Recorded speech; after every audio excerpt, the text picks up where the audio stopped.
Que Deus abençoe, viu, pastor? Seu ministério, está muito bonita a congregação, né? Está muito linda essa igreja. Abra sua Bíblia no livro de 2 Samuel, no capítulo de número 20. 2 Samuel.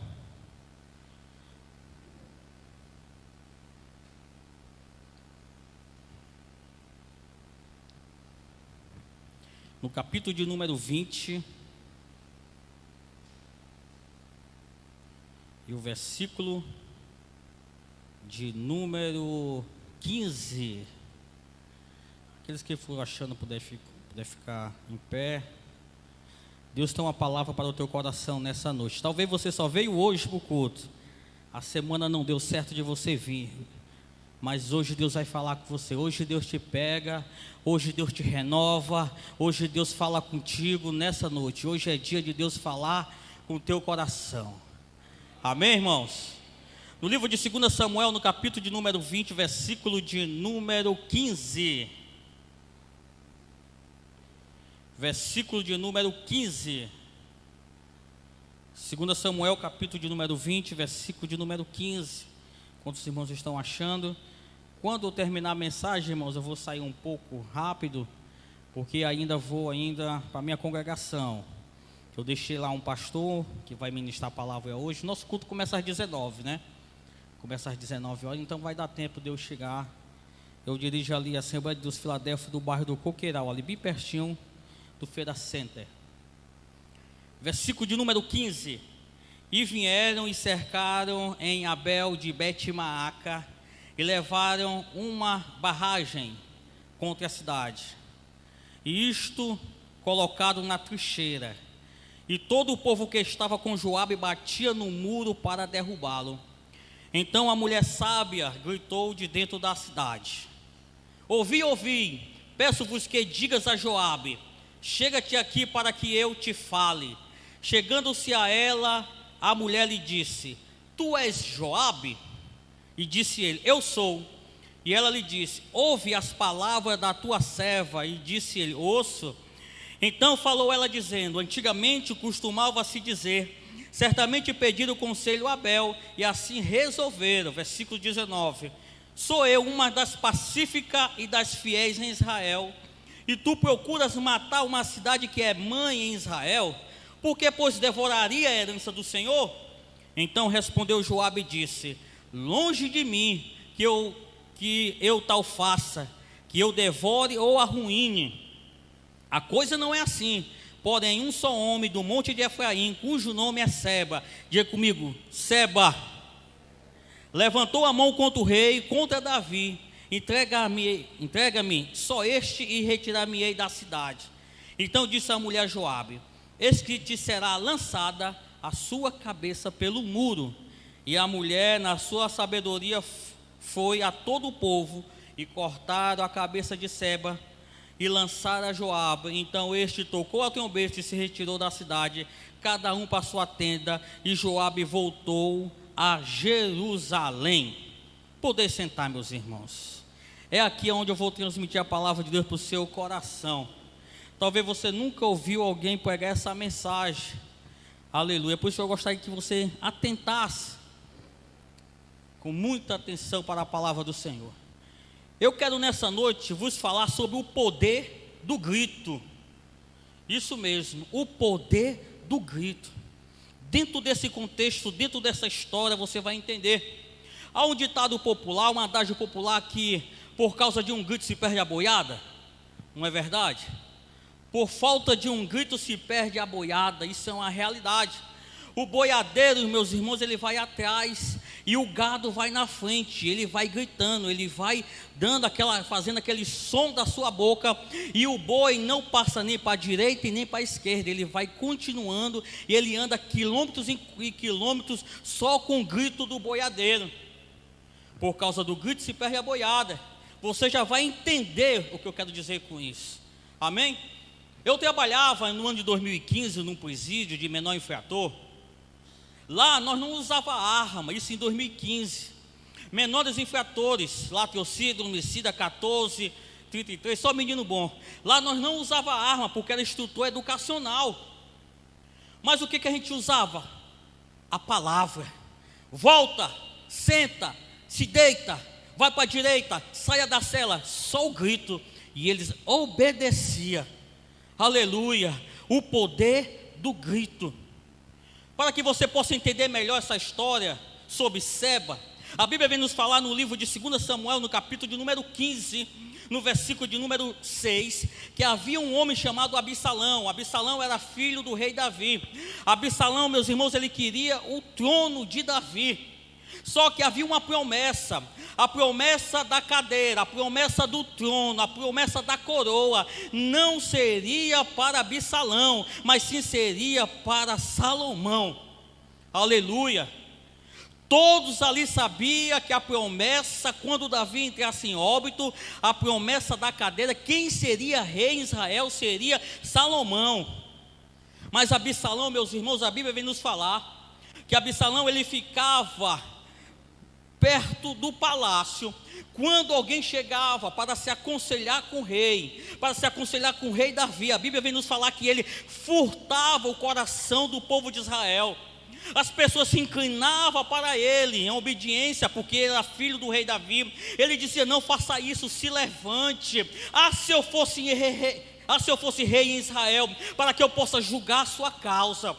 Ele levantava as pessoas, mas a Bíblia nos fala que ele furtava o coração das pessoas. Não era porque ele era bom, não, mas sim porque ele queria a cadeira de Davi. Louvado seja o nome do Senhor. Salomão, ele tinha promessa. Absalão, ele não tinha promessa. Louvado seja o nome do Senhor. Então ele furtava o coração das pessoas. Absalão, meus irmãos, ele não queria sacrificar, mas ele queria o trono. Absalão não queria pastorear a ovelha, mas Absalão ele queria a cadeira, ele queria a fama. Absalão, meus irmãos, não queria matar gigante, ele não queria matar urso, mas ele queria a fama, ele queria a riqueza, ele queria o título de rei. Aleluia. Tem muita gente, meus irmãos, que quer o título, que quer a fama, mas não quer sacrificar, não quer orar, não quer buscar, não quer se deleitar na presença do Senhor, não quer jejuar, mas quer ser um bom pregador, mas não lê a Bíblia, quer ser um bom cantor, mas não ensaia, quer pregar, mas não lê a Bíblia, quer ser pastor, mas não se esmera na palavra. Assim era Absalão, queria o trono, mas não queria, meus irmãos, servir a Deus realmente, não queria sofrer o que Davi sofreu.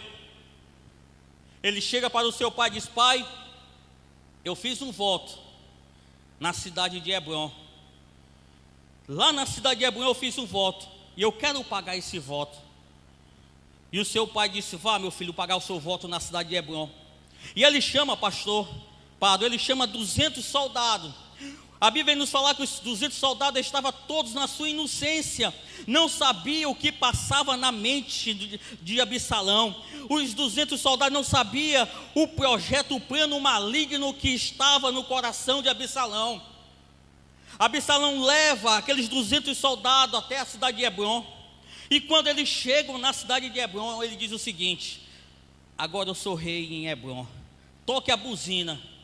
Diga nos 12 lugares aqui, em todas as tribos de Israel, que quem está reinando agora é eu, é Absalão. O meu pai não reina mais, quem vai reinar a partir de hoje sou eu. Aleluia. Meus irmãos, e quando a notícia chegou nos ouvidos de Davi, que quem estava reinando em Hebrom era o seu filho Absalão, a primeira atitude de Davi foi fugir. Ele disse: vamos fugir rapidamente, aleluia, vamos fugir. No livro de 2 Samuel 15, capítulo número 15, vamos fugir. A Bíblia vem nos falar que ele fugiu descalço, chorando no caminho. Ia chorando no caminho, porque agora o seu filho Absalão tinha usurpado o trono do seu pai, aleluia. E qualquer hora ele poderia matar o seu pai. Se o seu pai permanecesse em Jerusalém, ele ceifava a vida do seu pai. Esse era Absalão, esse homem terrível de coração maligno. Quando Davi vai fugindo de Absalão, algumas coisas aconteceram no caminho, meus irmãos, para piorar a dor que estava no coração de Davi. Para piorar a dor no coração de Davi, aconteceu dois acontecimentos. O primeiro foi Ziba. Quando Davi se aproxima de Ziba e disse: cadê Mefibosete? Cadê Mefibosete, aquele que comia na minha mesa, aquele que sentou na minha mesa? Ziba disse: Davi, ele está se regozijando, ele está agora muito feliz. Só que Ziba estava enganando Davi, dizendo que Mefibosete, aquele coxo, estava se regozijando pela derrota de Davi. Aleluia. Agora imagine o coração de Davi, meus irmãos. Sentiu aí o peso da ingratidão, porque Mefibosete estava agora feliz por causa de Ziba, que levantou uma calúnia contra Mefibosete. O segundo acontecimento, para piorar, meus irmãos, a caminhada de Davi, foi que Simei ficou no caminho, e lá vinha Davi com seus 37 valentes. Aquele homem chamado Simei, da tribo de Benjamim, ele pega a pedra e começa a jogar em Davi. Além dele jogar pedra em Davi, meus irmãos, além dele jogar pedra em Davi, ele começou a amaldiçoar Davi. Ele disse: Davi, tu és filho de Belial. Davi, bem feito que aconteceu isso contigo, porque você é um homem de sangue. A mão de Deus está sobre a tua vida. Isso que está acontecendo com você é permissão de Deus, é vontade de Deus sobre a tua vida. Deus está agora te provando, Davi. Deus agora, em outras palavras, Deus está te castigando, Davi. Ele falava e jogava pedra. Aleluia. Ele jogava maldição sobre a vida de Davi.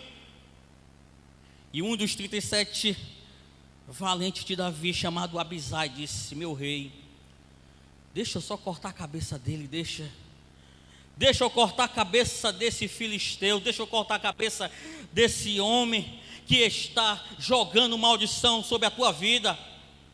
Davi olha para Abisai e diz: não faça isso. Se ele, que não é do meu sangue, da minha linhagem, aleluia, se ele está jogando maldição sobre a minha vida, as maldição que está sendo jogada em minha vida, Deus vai transformar em bênção sobre a minha vida.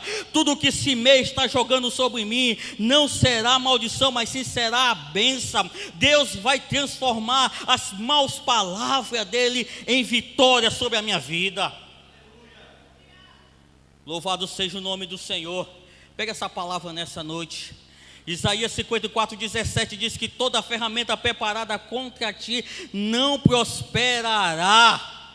Toda ferramenta, todo o projeto do diabo contra a tua vida não vai prosperar, porque Deus está com você. Louvado seja o nome do Senhor. Deus está com você. Chegando Davi na cidade de Manaim, no livro de 2 Samuel, capítulo de número 18.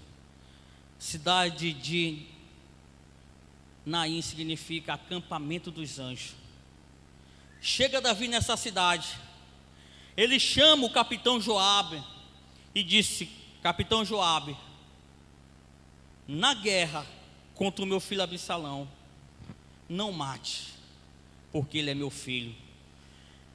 Essa ordem ele deu para todos os capitães do exército de Israel: não mate o jovem Absalão.